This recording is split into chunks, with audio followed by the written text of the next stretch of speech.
मैं अंजलि हूँ। मैंने और रवि ने 1 साल की डेटिंग के बाद शादी की है। शादी में हमारे कुछ खास दोस्त और पेरेंट्स ही आए थे। रवि ऐसा ही चाहते थे।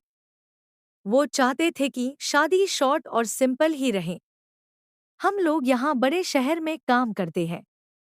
रवि के माता पिता गाँव में ही रहते हैं। रवि ज्यादा गाँव जाते नहीं।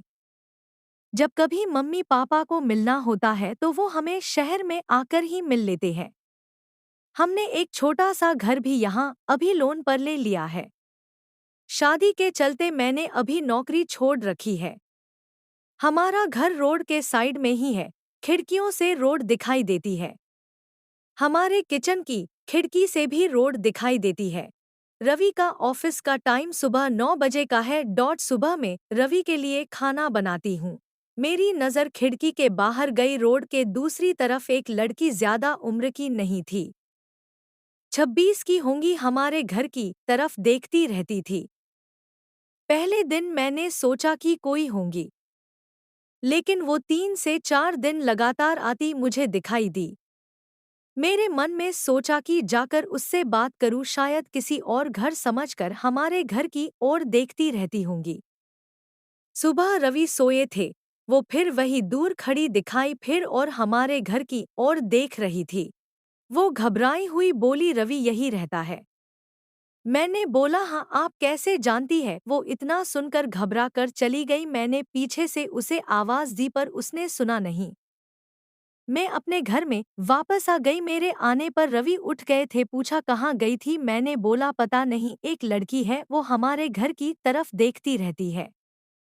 और मैंने जब जाकर उससे पूछा तो तुम्हारा नाम भी जानती है, तुम किसी गोरी सी सुंदर लड़की को जानते हैं। रवि यह सुनकर भड़क गए।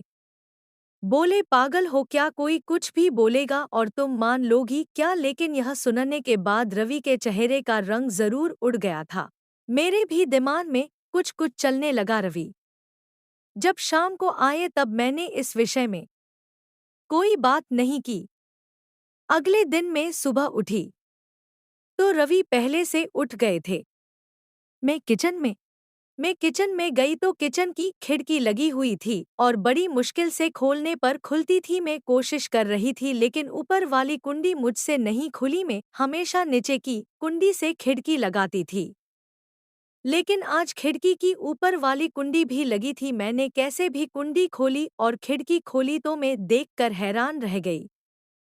रवि उस लड़की से वहां जाकर उससे बात कर रहे थे। वो उस पर चिल्ला और गुस्सा हो रहे थे। लड़की रो रही थी और रवि ने उसे उंगली दिखाकर जाने को कहा। यह सब देखकर मैंने खिड़की बंद कर दी ताकि रवि को लगे नहीं कि मैंने उसे यह करते देखा है। रवि फिर घर में आ गए। मैंने ऐसे जताया जैसे कि मैंने कुछ देखा ही नहीं है। अब मुझे ना जाने कैसे कैसे ख्याल आने लगे, रवि मुझसे क्या छिपा रहा है? मेरे रवि से शादी करके कोई गलती तो नहीं? आखिर वो लड़की कौन है और रवि उस पे इतना गुस्सा क्यों हो रहे थे?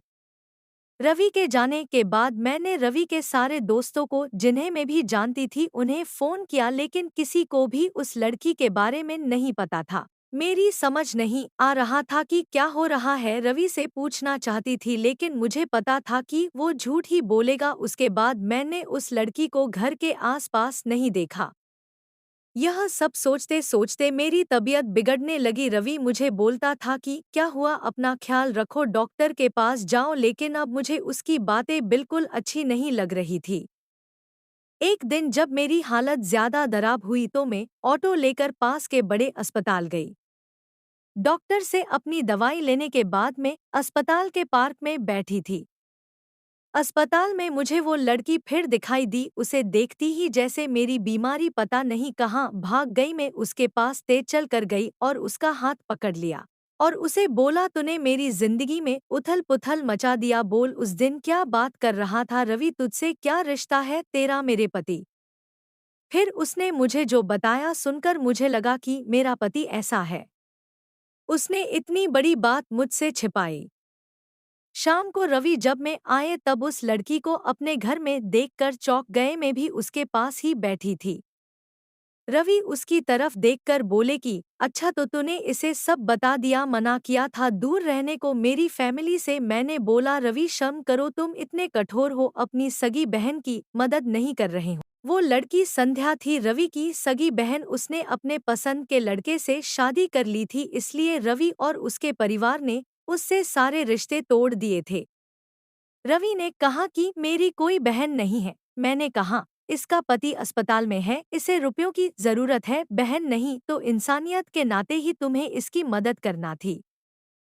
और अपनी पसंद की लड़की से शादी तो तुमने भी की, फिर जो नियम इसके लिए है तुम्हारे लिए क्यों नहीं है? मुझे पता होता तुम ऐसी सोच वाले हो तो मैं तुमसे कभी शादी नहीं करती। जिसको बहन आंसू नहीं पिघला सके उस आदमी के सीने में दिल नहीं हो सकता। इतना कहकर मैंने अंदर से अपने सारे गहने लिए और संध्या के साथ जाने लगी।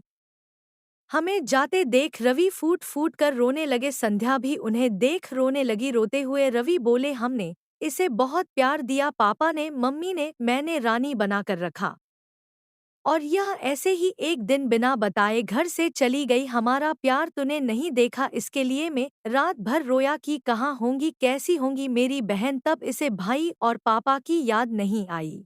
अरे मुझे से कहती तो तुझे क्या करना है, ऐसी ही चली गई थी ना, अब क्यों आई है? बहन भी बोली भैया मुझे लगा आप लोग नहीं मानेंगे। उन दोनों भाई बहन को रोते देख मेरी आंखें भी भर आई। पर आंसू के साथ जैसे सारे गीले शिकवे खत्म हो गए। वो खुद अस्पताल गए, संध्या के साथ मम्मी पापा को भी बुलाया। दोनों ने बेटी को बड़े प्यार से गले लगा लिया। अब अस्पताल में संध्या के पति की हालत बहुत अच्छी है। डॉक्टर कहा कि जल्दी डिस्चार्ज हो जाएंगे। रवि की आंखों में मुझे एक अलग सुकून अब देखने मिल रहा है। रवि ने संध्या को कहा है अब कुछ करेंगी तो माफ नहीं करूंगा, हमेशा मेरी प्यारी बहन के रहना। जिंदगी बहुत छोटी है, आपके अहंकार में इतना सुकून नहीं है जितना कि माफ कर देने में है। एक बार करके देखिए, जिंदगी बदल जाएगी।